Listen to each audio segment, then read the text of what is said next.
Ako si Alex at tayo ay muling nagbabalik para sa panibagong episode ng Sagot Kita, Pulso ng Masa. Ngayong papalapit na ang panahon ng Kapaskuhan, ang panahon ng pagpapatawad at pagmamahalan. Patok na patok pa rin usapan sa social media ang usapin ng cheating. Ngayon ay nandito tayo sa kabaan ng Sampaloc upang alamin ang pulso ng masa sa usapin ito. Bet na bet ba nilang patawarin ang kanilang mga partner kahit na nahuli nila itong mag-cheat? O baka naman ligwak na sa kanila at mas pipiliin na nilang makipaghiwalay? Tara, samahan niyo. Nandito tayo ngayon kasama si Ate Maribel. So Ate Maribel, papatawarin or pahihiwalayan? Hihiwalayan. Bakit? Hindi ko talaga kinokondone yung cheating. Tsaka dati kasi nag-cheat din yung dad ko. So, parang trauma na rin siya for me. Ren. Miguel and Kian.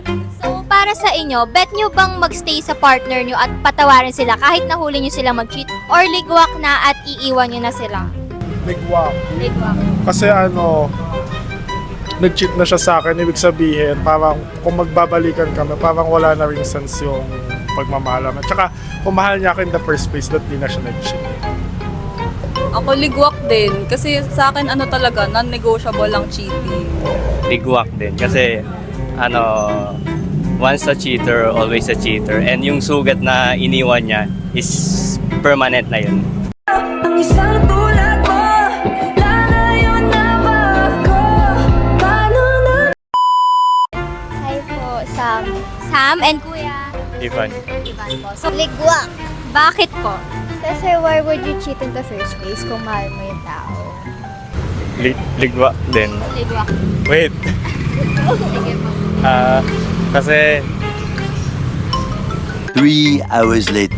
bakit mo pa babalikan if iniwan ka na?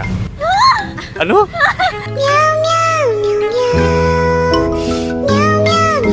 Ano ba yung tanong? Iiwanan na.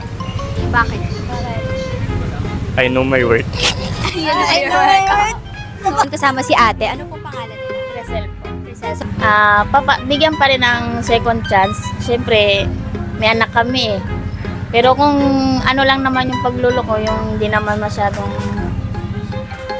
may time kasi na 'di ba yung ano lang sa cellphone lang, pero kung mismong nakita mo talaga, siyempre kailangan mo ring pag-usapan kung anong dapat pag-usapan. And then kailangan kong patawarin ko pa rin kasi may anak kami, 2 anak namin eh.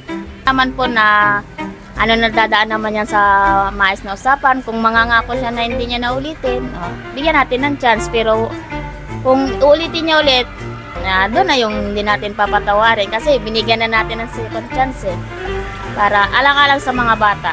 Kailangan, mahirap din kasi yung broken family, yung maranasan ng mga bata, yung hiwalay yung magulang, gano'n. mga kababayan, alam nyo ba na dito sa Pilipinas, illegal sa konteksto ng mga mag-asawa ang pangangaliwa o infidelity. Ayon sa Article 333 of the Revised Penal Code, maaaring sampahan ng kasong adultery ang isang babae kung siya ay magkaroon ng sexual na relasyon sa ibang lalaki habang siya ay kasal. Ngunit maaari lamang sampahan ng kasong adultery ang isang lalaki kung alam niya na kasal din ang babaeng may karelasyon siya.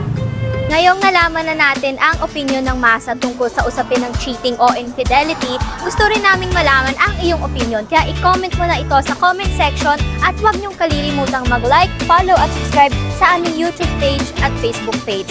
Muli, ako si Alex at maraming salamat sa pagsubaybay sa Sagot Kita, Pulso ng Masa.